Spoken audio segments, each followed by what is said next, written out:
चलो आज हिंदी स्टैंडर्ड 7 में हम दूसरा पाठ पढ़ेंगे, अन्याय का विरोध।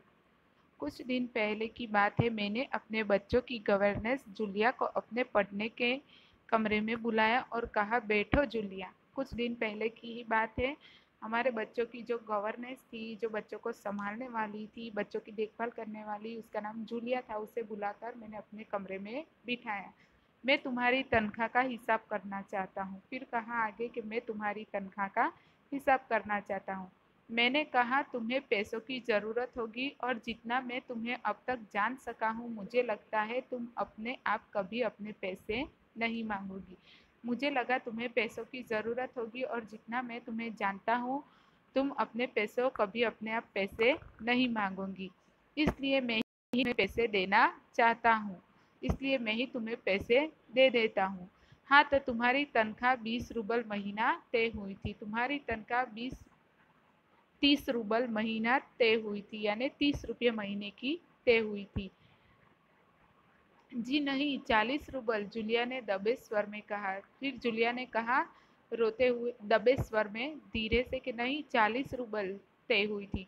नहीं, 30, मैंने डायरी में नोट कर रखा है। फिर लेखक कहते हैं कि नहीं, 30 रूबल मैंने डायरी में लिखा भी है। मैं बच्चों की शिक्षिका को हमेशा 30 रूबल महीना ही देता आया हूँ। मैं बच्चों की शिक्षिका को हमेशा 30 रूबल ही देता आया हूँ। तो तुम्हें यहाँ काम करते हुए 2 महीने हुए हैं। तुम्हें यहाँ काम करते हुए 2 महीने हुए हैं। जी नहीं, 2 महीने 5 दिन, जूलिया ने कहा। 2 महीने और 5 दिन हुए हैं। क्या कह रही हो? ठीक 2 महीने हुए हैं भाई, मैंने डायरी में सब लिख रखा है। फिर मालिक ने उसे कहा कि क्या कह रही हो? 2 महीने हुए हैं, मैंने अपनी डायरी में सब लिख कर रखा है। तो 2 महीने के बनते ही 60 रूबल, यानी 2 महीने की तुम्हारी तनख्वाह हुई 60 रूबल। लेकिन 60 रूबल तभी बनेंगे जब महीने में एक भी नागा न हुआ हो। पर 60 रूबल तुम्हें तभी मिलेंगे जब तुम्हें महीने में एक भी छुट्टी न ली हो। तुमने इतवार की छुट्टी मनाई है, उस दिन तुमने काम नहीं किया है। तुमने इतवार की छुट्टी मनाई, उस दिन तुमने काम नहीं किया है। कोलिया को सिर्फ घुमाने भर ले गई हो। कोलिया नाम की उनकी जो बेटी थी, उसे सिर्फ घुमाने के लिए लेकर गई थी। इसके अलावा तुमने 3 छुट्टियाँ और ली है। इसके अलावा भी जूलिया, तुमने और 3 छुट्टियाँ ली है। जूलिया का चेहरा पीला पड़ गया। वह बार बार अपनी ड्रेस की सिकुड़ने दूर करने लगी। जूलिया एकदम, उसका चेहरा पीला पड़ गया। वो मायूस हो गई और अपने ड्रेस को एकदम से सिकुड़ने लगी। बोली, एक शब्द नहीं। वह चुप रही। वह एक भी शब्द बोली नहीं। हाँ, तो 9 इतवार और 3 छुट्टियाँ, यानी 12 दिन काम नहीं हुआ। यानी कि 9 इतवार हुए और 3 छुट्टियाँ मिलकर 12 दिन तुमने काम नहीं किया। मतलब यह कि तुम्हारे 12 रूबल कट गए, यानी कि तुम्हारे 12 रूबल कट हो गए। इधर कोलिया 4 दिन बीमार रहा और तुमने सिर्फ वानिया को ही पढ़ाया। फिर कहते हैं कि उनका कोलिया नाम का जो लड़का था, वो 4 दिन तक बीमार रहा और वानिया को ही पढ़ाया। पिछले हफ्ते शायद 3 दिन तुम्हारे दांतों में दर्द था और मेरी पत्नी ने तुम्हें दोपहर के बाद छुट्टी दे दी थी। पिछले हफ्ते में शायद तुम्हारे दांतों में दर्द था, इसलिए मेरी पत्नी ने तुम्हें छुट्टी दे दी थी।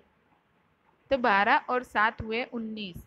19 नागे। हाँ तो भाई, घटाओ 7 में से 19 कितने बचे? तो कहते हैं कि हाँ चलो, अब तुम्हारे 19 दिन की छुट्टी हो गई। अब घटाओ 60 में से 19 में से कितने दिन बचे?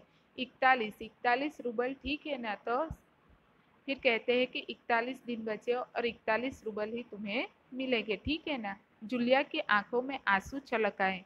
उसने धीरे से अपना गला साफ किया, एक भी शब्द बोली नहीं।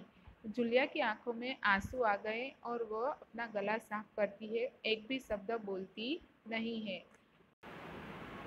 फिर आगे जूलिया बोलती है, हाँ याद आया, मैंने डायरी देखते हुए कहा, 1 जनवरी को तुमने चाय की प्लेट और प्याली तोड़ दी थी। प्याली बहुत कीमती थी, मगर मेरे भाग्य में तो हमेशा नुकसान उठाना ही बदा है। फिर कहते हैं कि मैंने डायरी देखते हुए जूलिया से कहा कि 1 जनवरी के दिन तुमने अपनी एक चाय की प्लेट हमारी तोड़ दी थी। प्याली बहुत कीमती थी, मगर मेरे लिए तो हमेशा नुकसान उठाना ही लिखा है। चलो मैं उसके 2 ही रूबल और कम कर देता हूँ। चल, तुम्हारी तनख्वाह में से उसमें से मैं 2 रूबल कम कर देता हूँ। अब देखो, उस दिन तुमने ध्यान नहीं रखा और तुम्हारी नज़र बचाकर कोलिया पेड़ पर चढ़ गया और वहाँ खरोच लगकर उसकी जैकेट फट गई। 10 रूबल उसके कट गए। फिर आगे कहते हैं कि चलो, उस दिन तुमने ध्यान नहीं रखा कोलिया का और वो पेड़ पर चढ़ गया और उसकी नई जैकेट फट गई और उसके मैं तुम्हें से 10 रूबल पैसे कट कर देता हूँ तुम्हारी तनख्वाह में से। इसी तरह तुम्हारी लापरवाही के कारण नौकरानी ने वानिया के जूते चुरा लिए। अब देखो भाई, तुम्हारा काम बच्चों की देखभाल करना है। फिर आगे कहते हैं कि इसी तरह तुम्हारी लापरवाही के कारण नौकरानी ने वानिया के जूते भी चुरा लिए। तुम्हारा काम तो बच्चों की देखभाल करना है, वह भी तुमने नहीं किया। तुम्हें इसी के तो पैसे मिलते हैं। तुम अपने काम में ढील दोगी तो पैसे कटेंगे या नहीं? फिर कहते हैं कि तुम अपने काम में ढील दोगी, बराबर काम नहीं करोगी तो पैसे कटेंगे या नहीं? मैं ठीक कह रहा हूँ ने? तो जूते के लिए 5 रूबल और कट गए और हाँ, 10 जनवरी को मैंने तुम्हें 10 रूबल दिए थे। फिर कहते हैं आगे के चलो, जूते जूते चोरी हो गए, उसके 5 रूबल तुम्हारी तनख्वाह में से कटेंगे और 10 जनवरी को मैंने तुम्हें 10 रूबल दिए थे। जी नहीं, आपने मुझे कुछ नहीं दिया, जूलिया दबी जुबान से कहा। फिर जूलिया ने कहा कि नहीं नहीं, आपने मुझे कुछ नहीं दिया, कुछ पैसे नहीं दिए। अरे, मैं क्या झूठ बोल रहा हूँ?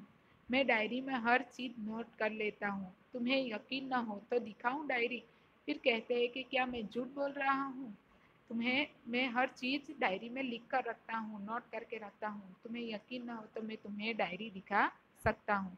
जी नहीं, आप कह रहे हैं तो आपने दिए ही होंगे, अश्रु भरे स्वर से उसने कहा। फिर रोते रोते जूलिया ने कहा कि आप कह रहे हैं तो आपने दिए ही होंगे।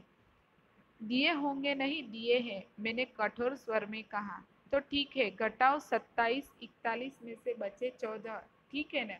फिर मैंने कहा और लेखक ने कहा कठोर स्वर में, गुस्से में आकर, तो ठीक है, घटाओ 27 में 27, 41 रुपए में से घटाओ 27, 41 में से बचे 14। अब कहते हैं कि 41 में से 27 कम कर दिए तो 14 ही बचे।